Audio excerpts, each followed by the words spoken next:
The world is that which changes. Nothing is going to be permanent. Everything is going to change. And an intelligent person is that who enjoys every change but is never attached with any one action or person or situation. Life will throw so many balls towards you. Just keep playing.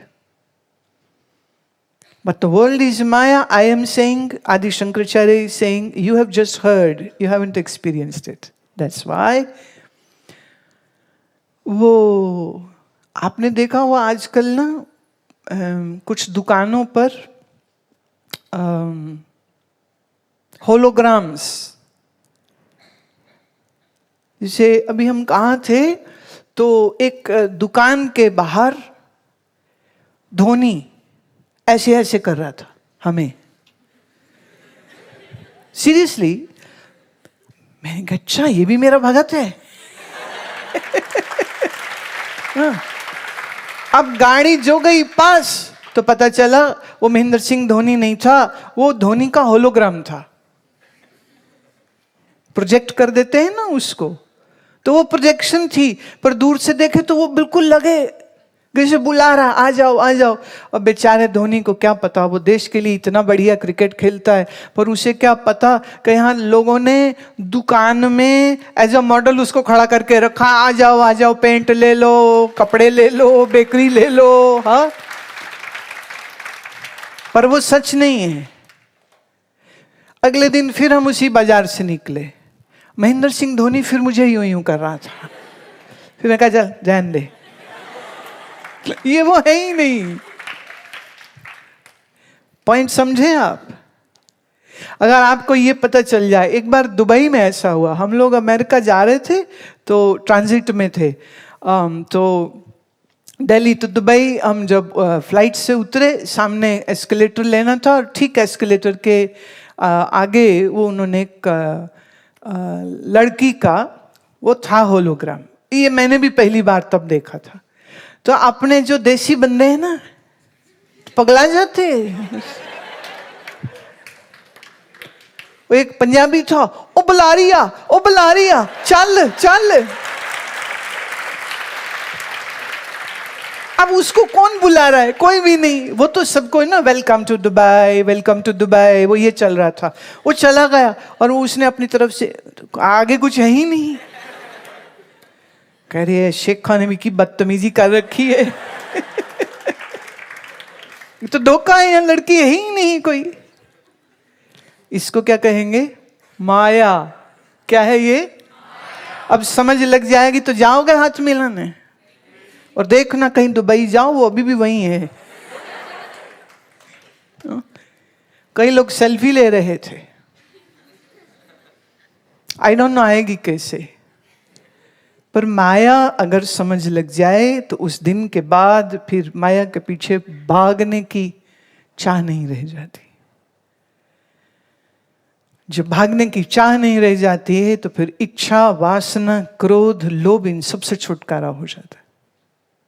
जब तक ये माया सच लग रही है तब तक भागो, इसके पीछे हाथ कुछाना नहीं। देना। पंजाबी कितने लोग समझते हैं? Oh good. ये आपके लिए एक साज होता है कि there is a music instrument called tumba. Have you ever seen that? So शायर कहता है कि जिंदगी का तुम्बा हमेशा नहीं बजेगा, और ये जो सांस की तार है ये एक दिन टूट जाएगी, पर इसके पहले कि ये सांस की तार टूट जाए तुम समझो इस बात को, दौलत वाले दौलत दे नल कदे न करना प्यार। आनी जानी चीजें चलिया ना करी तू हंकार। पैसा आने जाने वाली चीज है, इसका अभिमान मत कर लेना। हर शय थे मुक जानी, रहना एक रब दा नाम। सब चीज यहां टूट जाएगी, बस एक चीज बनी रहेगी, वो है परमेश्वर का नाम। इसलिए इस जिंदगी के साज पर बहुत लंबा भरोसा मत करना है, किसी दिन तार टूट जाएगी। इसके पहले ये तार टूटे ज्ञान प्राप्त करो। जगत माया है ये जानो, मैं क्या हूं ये पहचानो, परमात्मा क्या है इसकी प्राप्ति करो। और अगर आप नहीं करते हैं तो खा पी के एक समय एक उम्र भोग के शरीर का ये तुम्बा टूट जाएगा, हाथ में कुछ नहीं आएगा, और फिर से वापस यहीं कहीं फिर जन्म ले लोगे। पर फिर वही बेवकूफ़ियाँ करोगे ना जो इस बार करी हैं, वही फिर रिपीट हो जाएंगी। तो ये साइकिल टूटेगा कब? गुरु की शरण जाके ज्ञान प्राप्त करके तब टूटता है। इसलिए इस जीवन के साज को टूटने से पहले जीवन का परम लक्ष्य उसको प्राप्त करो। See, creating this kind of beautiful music gives me such an ecstatic joy. It can't be explained in words. It's such a beauty and such a frenzy, but yet it brings you to such a silent space in your mind. This whole song was about that death is imminent and the instrument of life is going to break. This string of your breath is going to break one day, but yet it is not making you sad or solemn. I could see it was making you dance. So death is not to be feared. Death is not something from which you should be scared. Because death is very much part of our life. And that means that one chapter ends and then another chapter will begin. Why? Because we have so many worldly desires and passions and urges. We wish to do that all. And the fire to know knowledge is still not there. Because this satsang is a fire, and if you don't have this fire in your mind, you are just a slave of your senses and of worldly pleasures. It is only with the true knowledge you come to know that the true joy is not outside of you. The true joy is right within you. And once you know how to get that and you have extracted that joy and the inner realizations, then you are such a rich person, and then you walk on this earth like you are the emperor or empress. Then you live your life like a royalty, not scared of death, not scared of what people will say, not scared of anybody insulting you, because nobody can insult you. Why? Because you are not expecting others to appreciate you. If you are a stupid person, then you will be always hoping and wanting and needing that others should acknowledge, appreciate, applaud, award you. But if you are well established in your true being, then you are not a stupid fellow anymore. Then you are the most intelligent person who is enjoying and rejoicing one's own presence. The presence of Master in the life, the beautiful Upanishadic Vedantic knowledge, the beautiful asana, pranayam and other yogic practices. And you are carving a beautiful self. Then you become the sculptor who is creating this beauty around you and in you. See, you have two choices to be in this world. One is you live like a slave, and the other is you live like a king. Choose. If you wish to be a king, then don't be slave of what people say. Then don't be slave of your mind. Then learn to create joy for yourself. Here I was singing this Punjabi composition. I gave few meanings before I started singing. And there was this beautiful, enthralling music, and the kick, and the beat. And your bodies were swaying with it. Some were dancing, some were listening with the closed eyes and celebrating this. You don't need money to do that. Actually, if you have, if you are wasting your too precious time in just making money. I'm not saying money is bad, but being slave of money is bad. But here you gave your whole life in making money, and then you had billions of dollars or rupees or whatever. But by the time your health is gone, your sleep is gone, your hair is gone. See, all the rich people are ganje. See, most of them, either a little bit crop is left, rest all is vanished. And they have paunch bellies because they have been sitting whole day on their seats and doing the meetings and this and that. They never took good care of their health. They were eating at odd times. And they were eating too much. And they were not doing asanas. So their arteries are all choked up with cholesterol, and then they need bypass surgeries, and they are having brain strokes. And they say, and it's become a crooked, a limpy, but sitting in his wheelchair, say, I'm the richest person of the world. Are you really? Don't waste your life in amassing wealth alone.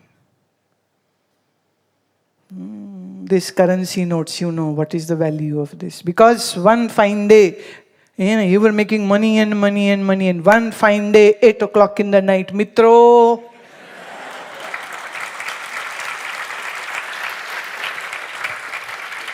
500 का note बंद, 1000 का note बंद. और अभी फिर मित्रों नहीं हुई, खबर आई 2000 का नोट, ले लो मजे.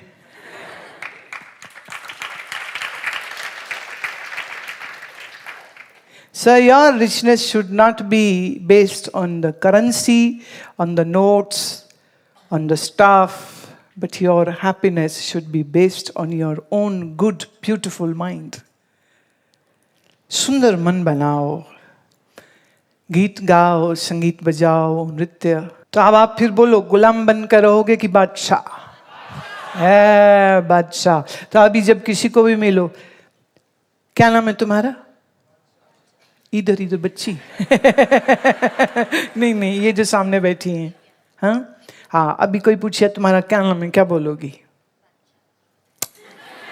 महारानी दिव्या. बादशाह आरव पधार रहे हैं.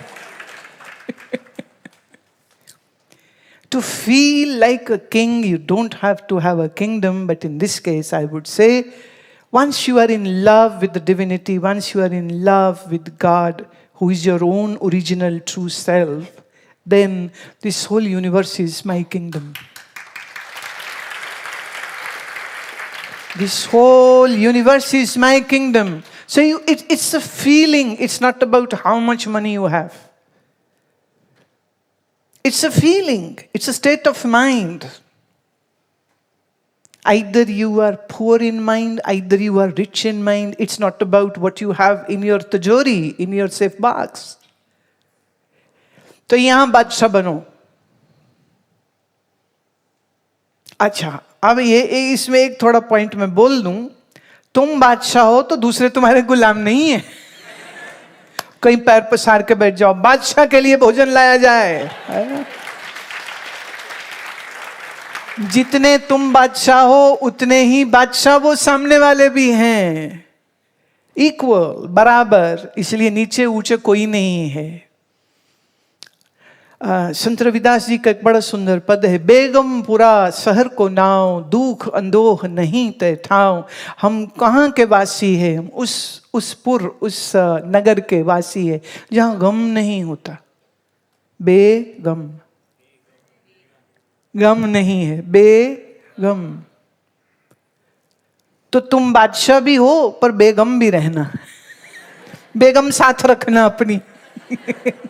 बिना बेगम के तो लुटे पुटे हो जाओगे फिर तुम. तो मन से बादशाह है और बुद्धि से बेगम. कोई गम नहीं है हमको. खाने को कम मिला चलेगा, ज्यादा मिला बांट के खा लेंगे. किसी ने तारीफ कर दी, वाह वाह वाह वाह वाह वाह, तो तुम भी करो वाह वाह वाह वाह. कोई बोलेगा हैं अपनी वाह वाह आप पे कर रहे हो. बोले तेरा मेरा क्या, सब एक ही है. अभी क्या होता है, उसको इनाम मिला मुझे नहीं, मैं बैठ के रोऊं. वो सिलेक्ट हो गया, मैं नहीं, मैं बैठ के रोऊं। पर अब समझ लग रही है वो मैं ही है, हम एक ही हैं, तो उसको मिला मुझे मिला, क्या फर्क पड़ता है। ये सही रखोगे ना दिमाग, तो जीवन सही चलेगा। नहीं तो रोते रहोगे। ये ना कितने सारे रोंदुओं के पत्र आए मेरे पास, मेरा कोई दोस्त नहीं बनता। हम हैं ना, हम नहीं दिखते तुमको गधे, हम हैं ना।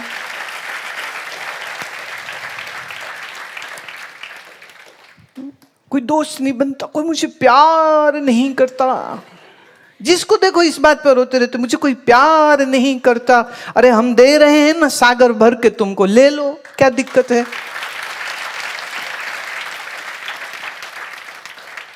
अभी के लिए इतना ही रखते हैं।